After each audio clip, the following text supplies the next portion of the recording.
Hey everyone. You ever feel like event planning is a bit like juggling chainsaws? Oh, yeah, I can definitely see that. Well, today we're looking at a company that's using AI to take some of those spinning blades out of the air. Ooh, interesting. It's called Nowadays, and they're tackling event planning, but specifically those really big budget events that can get kind of crazy. Makes sense. So this deep dive is inspired by a podcast episode I was listening to on Startup News. Okay. It's hosted by the Product City, and it really got me thinking about AI in event planning. Yeah, it's a really hot topic right now. So let's unpack this a bit. What is Nowadays doing differently? Well, what's interesting is they're not trying to replace human event planners entirely. Okay, so they're not going for total world domination by robots. Not quite. Good to know. They're focusing on automating the most tedious and time-consuming parts of the process using a combination of AI tools. So what kind of AI are we talking here? They're using these things called large language models, or LLMs. LLMs. Think of it like those chatbots you see online, but way more sophisticated. Oh, okay. Nowadays combines tech from OpenAI and Anthropic, plus they have their own code to create a system that can handle a lot of the back and forth communication involved in event planning. So instead of me emailing a million venues and comparing quotes, Yeah. the AI does all that. Exactly. It can contact venues, caterers, entertainment, you name it. Wow. It'll gather bids, get all the important info, and then presents it to the planner in a nice, organized way. Saves so much time. And potentially avoids expensive mistakes, too. True, true. But how do they make sure it's accurate? Right. There are definitely going to be times when you need a human to finalize things. For sure. But that's where the human AI partnership comes in. Okay, I like that. It's not about replacing human judgment or creativity. It's about making them better. Augmenting them. Right. The AI does the heavy lifting, and the human planner can focus on building those relationships with vendors and making sure the event matches the client's vision. So it's not just about efficiency, it's about letting humans do what they're good at. Exactly. Which is, the creative stuff, the stuff AI can't do. Exactly. Makes sense. You mentioned big events, though. Yes. What kinds of companies are using Nowadays? They've got some impressive names on their client list already. Okay, like who? Well, they've got Google, Amazon Notion, and Supabase. Wow, those are some big names. Yeah, it shows they're not just messing around. Definitely not. Okay, but here's where I got really interested. What's that? The founders of Nowadays are two sisters, Oh, yeah. Anna Sun and Amy Yan. I love that. And their story is not your typical Silicon Valley tech bro thing. Uh-huh. No, it's not. So both of these sisters were class presidents at top universities. That's right. Anna was at MIT and Amy was at Johns Hopkins. Okay, so they know a thing or two about event planning. They've been there, dealt with all the headaches firsthand. And it's not just theoretical for them. Yeah, what do you mean? The podcast mentioned that Anna literally had to pick up 2,000 McDonald's McNuggets for an event once Oh my God. because there was no bulk delivery option. You've got to be kidding. Nope. Talk about a logistical nightmare. That's insane. And it's that's the kind of problem Nowadays is trying to solve. Right. It's those little things that can completely derail an event. For sure. So they've got the experience, but what about the business side of things?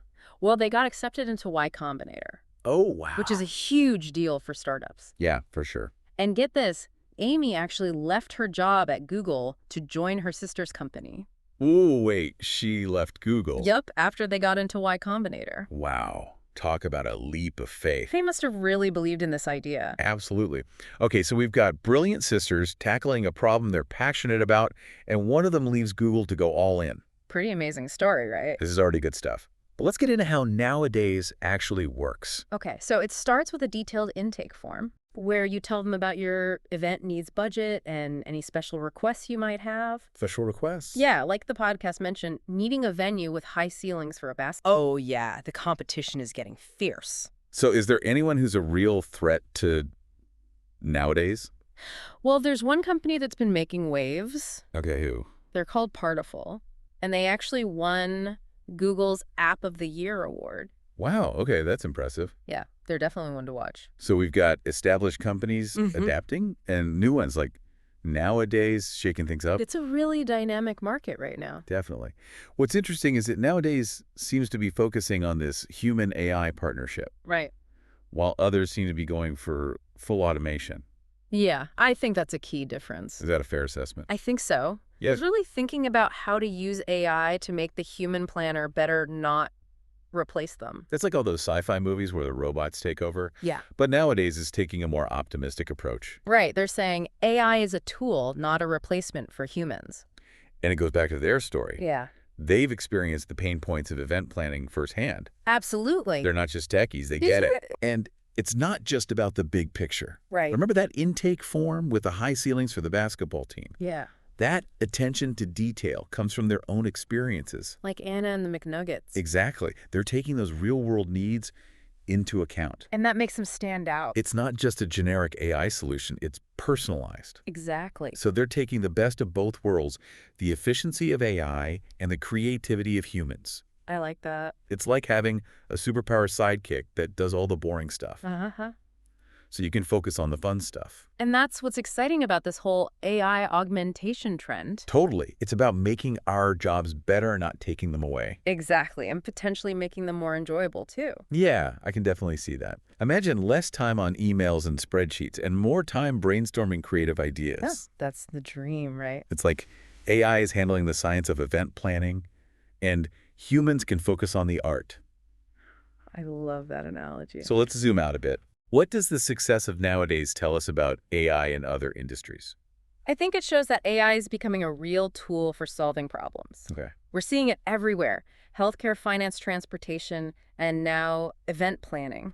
It's not just a futuristic fantasy anymore. No, it's here, and it's only going to get bigger.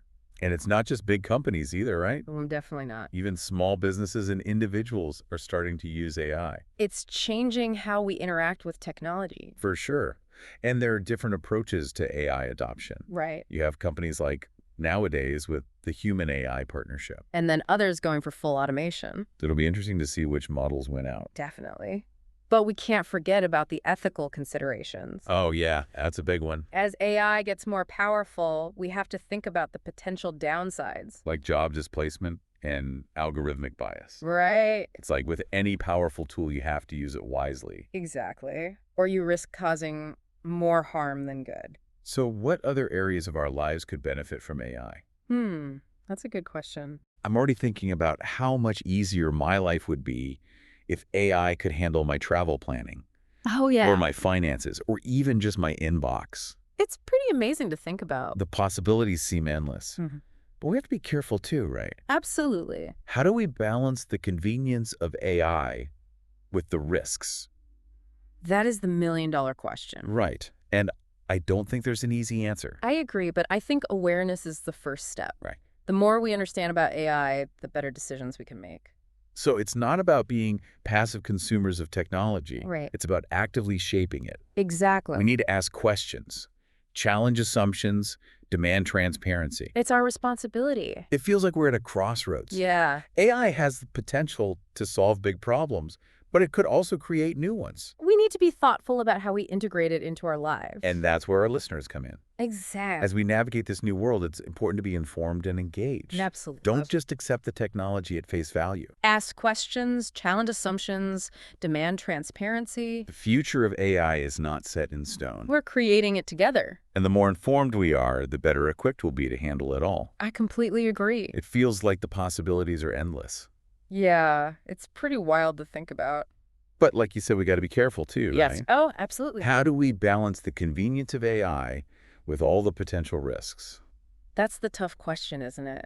Yeah. And honestly, there's no easy answer. Right. But I think awareness is key. Like, the more we understand about AI, how it works, its limitations, the better decisions we can make about how it fits into our lives. So it's not just about being like passive consumers of technology. Exactly. We need to be more active shaping how it develops. Right. We have a responsibility to ask questions, challenge assumptions, and demand transparency from the companies building these AI systems. It feels like we're at this like crossroads. I agree. AI has the potential to solve huge problems, but it could also create new ones. Absolutely. We need to be really thoughtful about how we use it.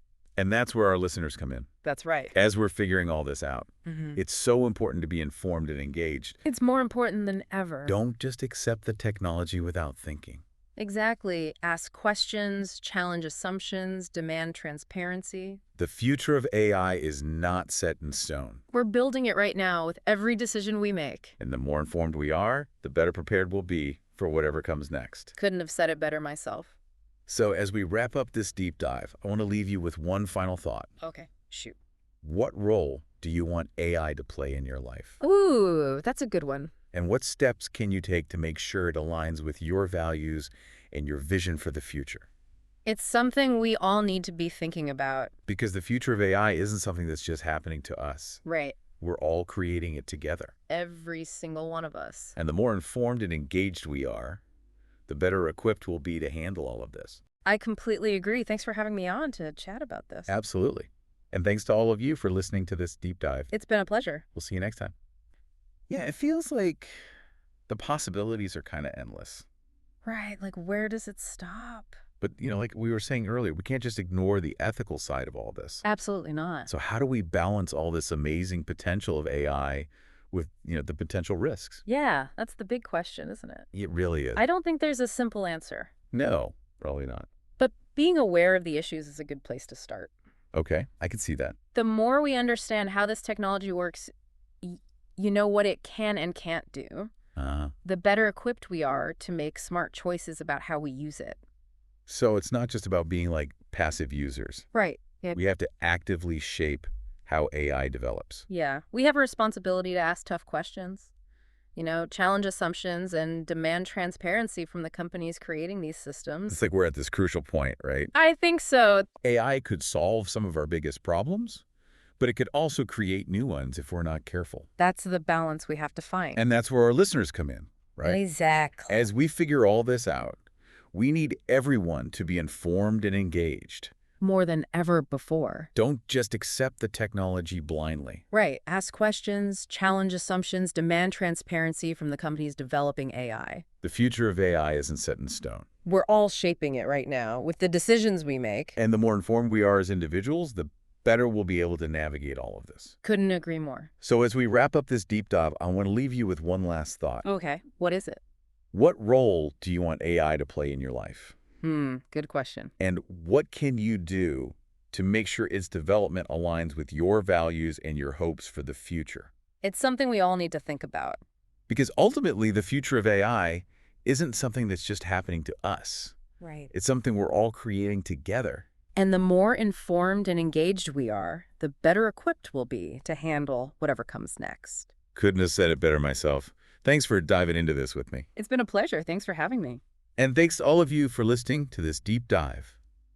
We'll see you next time.